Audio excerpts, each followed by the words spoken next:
നമസ്കാരം. യൂറോപ്പ് മലയാളി ന്യൂസിലേക്ക് സ്വാഗതം.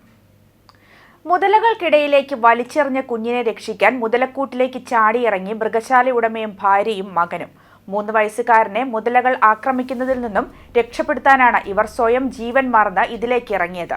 കുഞ്ഞിനെ രക്ഷിക്കാനായി 55-കാരി ട്രേസി ജോൺസൺ, മൃഗശാല ജീവനക്കാരൻ ഭർത്താവ് ആൻഡ്രൂ, ഇവരുടെ മകൻ എഡ്വേർഡ് എന്നിവരാണ് മുതലക്കൂട്ടിലേക്ക് ചാടിയത്. കഴിഞ്ഞ വ്യാഴാഴ്ചയാണ് ട്രേസി ജോൺസൺ നടത്തുന്ന കേംബ്രിഡ്ജ്ഷയറിലെ ജോൺസൺസ് ഓഫ് ഓൾഡ് ഹഴ്സ് സൂവിൽ ദാരുണ സംഭവങ്ങൾ അരങ്ങേറിയത്. ഒരു അപരിചിതനാണ് 3 വയസ്സുള്ള കുഞ്ഞിനെ 15 അടി താഴ്ചയുള്ള മുതലക്കൂട്ടിലേക്ക് എടുത്തെറിഞ്ഞത്. ഒരു മുതല ആക്രമിച്ചതിനെ തുടർന്ന് കുഞ്ഞിന്റെ കൈയും ഇടുപ്പും ഒടിഞ്ഞു. എന്നാൽ ഭയന്ന് നിൽക്കാതെ മൃഗശാല ഉടമയും ഭാര്യയും മകനും ഇതിലേക്ക് എടുത്തു ചാടി കുഞ്ഞിനെ രക്ഷപ്പെടുത്തുകയായിരുന്നു. 3 വയസ്സുകാരന്റെ സ്ഥിതി ഗുരുതരമായി തുടരുകയാണ്. ജീവിച്ചിരിക്കുന്ന മൃഗങ്ങളിൽ ഏറ്റവും ശക്തമായി കടിക്കാൻ കഴിയുന്ന നൈൽ മുതലയാണ് കുഞ്ഞിനെ ആക്രമിച്ചതെന്നാണ് വിവരം.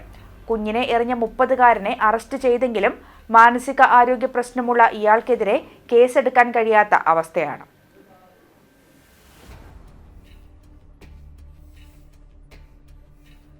ലോകത്തിന്റെ സമാധാനം കെടുത്തി വീണ്ടും ഹോർമുസ് കടലിടുക്ക് അടയ്ക്കുന്നു. ലോകത്തിലേക്ക് എണ്ണ ഒഴുകട്ടെ എന്ന് പ്രഖ്യാപിച്ച് US പ്രസിഡന്റ് ഇറാനുമായി സമാധാന കരാർ പ്രഖ്യാപിച്ചതിന്റെ ആശ്വാസത്തിലായിരുന്നു ലോകം.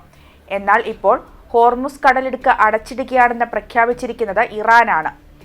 ലെബനണിൽ ഇസ്രയേൽ നടത്തുന്ന വ്യോമാക്രമണങ്ങൾ ചൊടിപ്പിച്ചതോടെയാണ് കടലിടുക്ക് അടയ്ക്കുന്നതിനായി ഇറാൻ പ്രഖ്യാപിച്ചത്. ഏതാനും ദിവസം മുൻപ് ഒപ്പുവെച്ച സമാധാന കരാർ അട്ടിമറിക്കപ്പെടുമോ എന്ന് പോലും ഇതോടെ ആശങ്ക ഉയരുകയാണ്. തന്ത്രപരമായ കടലിടുക്കിലേക്ക് കപ്പലുകൾ എത്തരുതെന്ന് ഇസ്ലാമിക് റവല്യൂഷണറി ഗാർഡ് കോർപ്സ് മുന്നറിയിപ്പ് നൽകി. ആഗോള എണ്ണ ഗ്യാസ് വിതരണത്തിലെ സുപ്രധാനമായ ഹോർമുസിനെ ശ്വാസം മുട്ടിച്ചാണ് ഇറാൻ US-നെതിരെ മേൽക്കൈ നേടുന്നത്. ലെബനനിലെ ഹിസ്ബുള്ള തീവ്രവാദ കേന്ദ്രങ്ങൾ തകർക്കുന്നതിൽ നിന്നും ഇസ്രയേൽ പിൻവാങ്ങാൻ തയ്യാറായിട്ടില്ല. ഇറാന്റെ പിന്തുണയോടെ പ്രവർത്തിക്കുന്ന ഹിസ്ബുള്ള ലെബനനിൽ സമാന്തര ഭരണം നടത്തുകയാണ്. ഇസ്രയേലിന് ഭീഷണി ഉയർത്തുന്ന ഹിസ്ബുള്ളയ്ക്ക് എതിരായ അക്രമമാണ് ഇറാനെ ചൊടിപ്പിക്കുന്നത്. കഴിഞ്ഞ 10 വർഷത്തിനിടെ 5 പ്രധാനമന്ത്രിമാരെ മാറി മാറി പരീക്ഷിച്ച് ബ്രിട്ടൻ. ലേബർ അധികാരത്തിലെത്തിയതോടെ ഈ രീതിക്ക് മാറ്റം വരുമെന്ന് പ്രതീക്ഷിച്ചെങ്കിലും ആ മോഹം പൊലിയുകയാണ്. 2024 ജൂലൈ 5-ന് വൻ ഭൂരിപക്ഷം നേടി സർക്കാർ രൂപീകരിച്ച കീർ സ്റ്റാർമർ ഈ പ്രതിസന്ധി ഒഴിവാക്കുമെന്ന് ധരിച്ചെങ്കിലും ഏകദേശം 717 ദിവസങ്ങൾ പിന്നിടുമ്പോൾ ഇദ്ദേഹത്തിന് സ്ഥാനമൊഴിയേണ്ട ഗതികേടാണ്.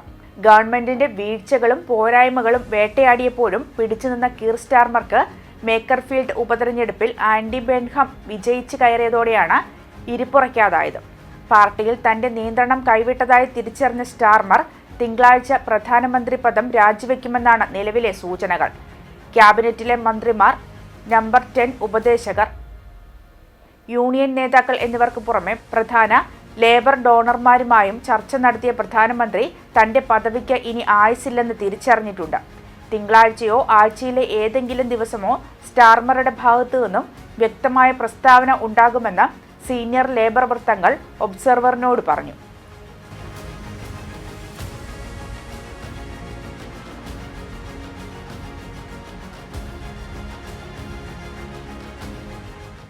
യൂറോപ്പ് മലയാളി ന്യൂസ് പൂർണ്ണമാകുന്നു. നമസ്കാരം.